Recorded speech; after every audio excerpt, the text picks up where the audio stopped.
Thank you very much, Chairman Cassidy.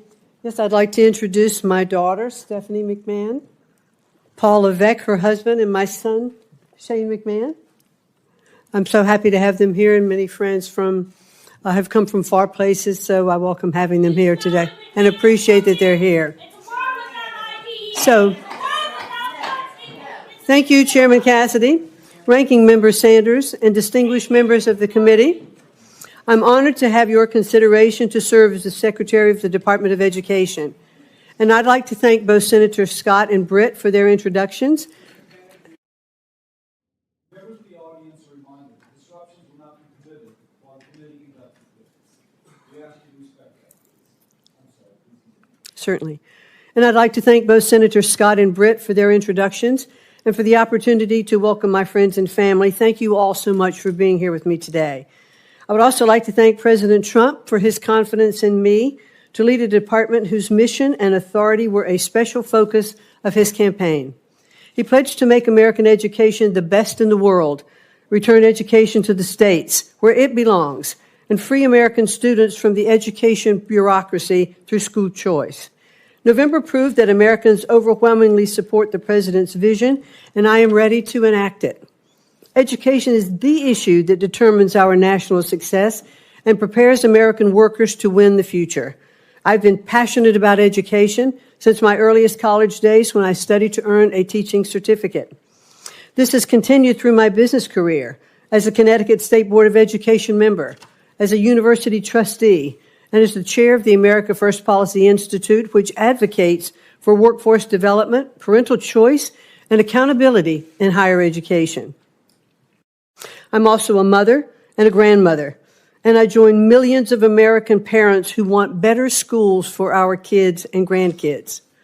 The legacy of our nation's leadership in education is one that every person in this room embraces with pride. Unfortunately, many Americans today are experiencing a system in decline.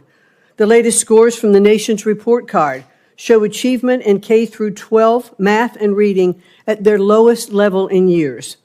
More than two-thirds of public colleges are beset by violent crime on campuses every year.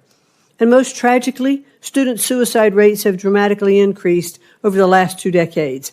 We can do better. We can do better for the elementary and junior high school student by teaching basic reading and mathematics, for the college freshman facing censorship or anti-Semitism on campus, and for parents and grandparents who worry that their children and grandchildren are no longer taught American values and true history. In many cases, our wounds are caused by the excessive consolidation of power in our federal education establishment. So what's the remedy? Fund education freedom, not government-run systems. Listen to parents, not politicians. Build up careers, not college debt. Empower states, not special interests. Invest in teachers, not Washington bureaucrats. If confirmed as secretary, I will work with Congress to reorient the department toward helping educators, not controlling them.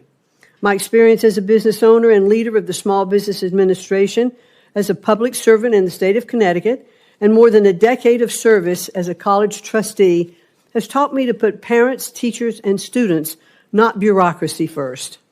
Outstanding teachers are tired of political ideology in their curriculum and red tape on their desks. And that's why school choice is a growing movement across the nation. It offers teachers and parents an alternative to classrooms that are micromanaged from Washington, D.C. We should also emphasize career-focused education, especially in cutting-edge STEM fields, where American companies need high-skilled employees. Our workers deserve more post-secondary pathways, career-aligned programs, apprenticeships, and on-the-job learning, and jobs in tech, skilled trades, and healthcare for non-college degree holders. Those who do attend college deserve transparent costs and courses of study aligned to workforce demand. The United States is the world leader by far in emerging technologies like AI and blockchain, and we need to invest in American students who want to become tech pioneers. We should encourage innovative new institutions, develop smart accountability systems, and tear down barriers to entry so that students have real choice and universities are not saddling future families with unsurmountable debt.